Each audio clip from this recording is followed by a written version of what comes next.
Laurent Binet.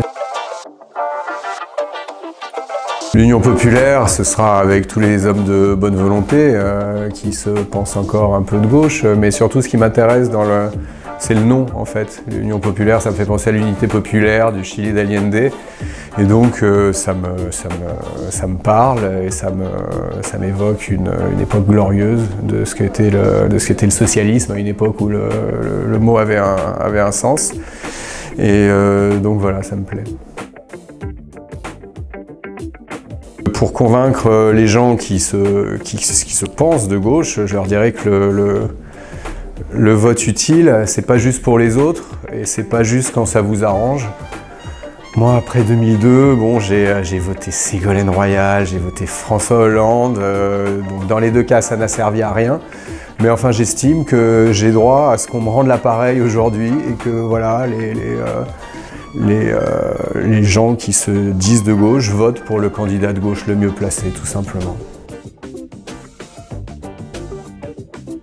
La planification écologique, parce que là on voit bien que l'économie de marché nous envoie dans le mur et que donc l'économie de marché n'est pas simplement une machine à créer des inégalités, mais c'est aussi, on le sait maintenant, une machine qui va tous nous tuer.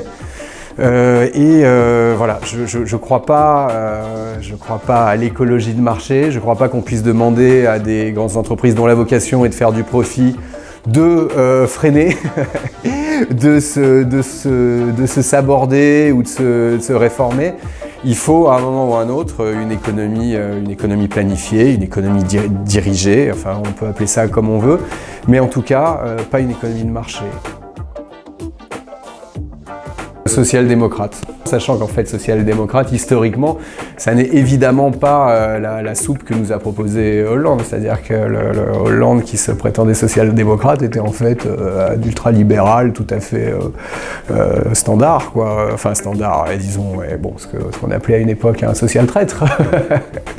Mais voilà, non, la social-démocratie, historiquement, c'était pas ça.